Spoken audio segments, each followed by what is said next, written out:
Njengesethembiso ke futhi siphinde sabuya ngodaba oluthinta insizwa ke sencane ogama layo uLuvu Nqaza. Iyabonakala ke kwivideo ibeka isandla wesifazane osekhulile okuthiwa ke ungugogo wakhe, ugogo wakhe impela omzalayo, ngesizathu sokuthi ke kwakubangwa umphokoqo okanye ke uphuthu. Angiqale nje ngibingelele ngikwamukelele channel eMasweti Media Production okubingelelayo umxolisi Mfana kaDlomo waphansi le henkandla. Uma ngabe ke uyaqala ufika le channel, cela ukuthi ungenzele iqiniso ukuthi ucofa subscribe maqedwe bale video, ushaye like bese ke uyakhomenta kulolu daba lonamhlanje. Ngenza kwethu tabengeze ngalo-ke njengamanje luyi-update ukuthi ke selihambe laze lafikaphi udaba lukaLuvu Nqaza.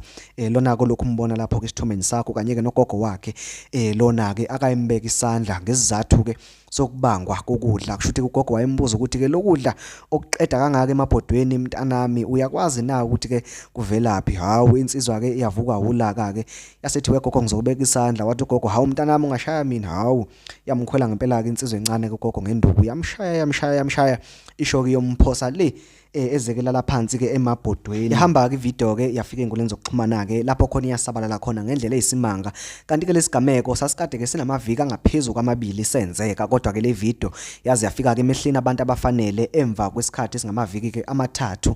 Ugogo ke elele esibhedlela, okuyena ke lo ombonayo njengoba nje ihamba ke nge-wheelchair kwizimpawu zokuthi ke uphinde washawa ke i-stroke emva kokushawa ke umzukulu wakhe. Kanti futhi wathi ugogo mayefika ke esibhedlela emva kwaso ke lesigameko bafike babona isimanga ke odokotela nonesi bebona ke umzimba wakhe ugcwele ibaza ekhombisa ukuthi ke ubekade eshawa, okwenza inkantolo kanye kabomthetho bethi ke bazozama unqabela ibheli lomfana omncane ke uLuvu wakaNqaza. Kusho ukuthi ke udaba lithema seliqhubeka ke njengamanje inkantolo ke sithatha isinqumo sokuthi ke imdedele ke umfana ngoba ke usemncane emva kokubhekana ke necala lokushaya ugogo wakhe.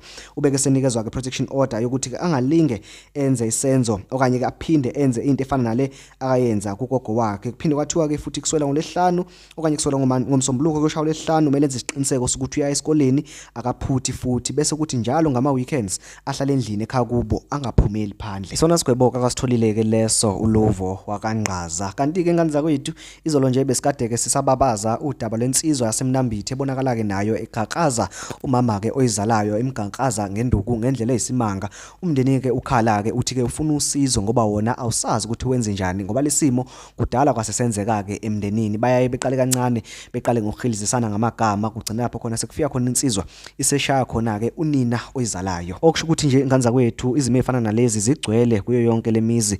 Nalapha nje kuma comments ukhona omunye oke wazivezela ukuthi ke isimo esifana nalesi nakubo sikhona. Akachazanga ke ukuthi ke ngabe owesifazane noma owesilisa noma mhlawumbe ugogo nomkhulu ukuthi ke ngobani abalwayo, kodwa wathi isimo esifana nalesi sikhona. Ngani zakwethu ngiyafisa ukwazi ukuthi wena ngokucabanga kwakho lesigwebo esitholweke lo mfana uLuvu wakaNqaza ngabe ke sifanele na, ngabe sizoveza isithume esiright na kwabanye abenza isigameko esifana nalesi kubazali babo kanye nakogogo nakomkhulu babo. Ngicela ukuthi sidibane kuma comments ungenzele iqiniso ukuthi ucofa subscribe, uya like bese uyakhomenta, siphinde sidibane kwivideo elandelayo. Ngiyabonga.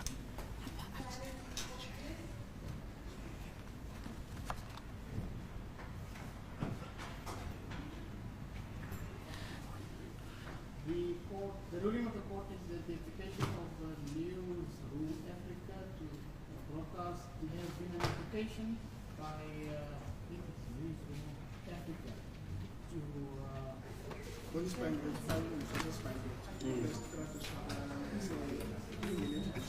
you can be ready, I'm not.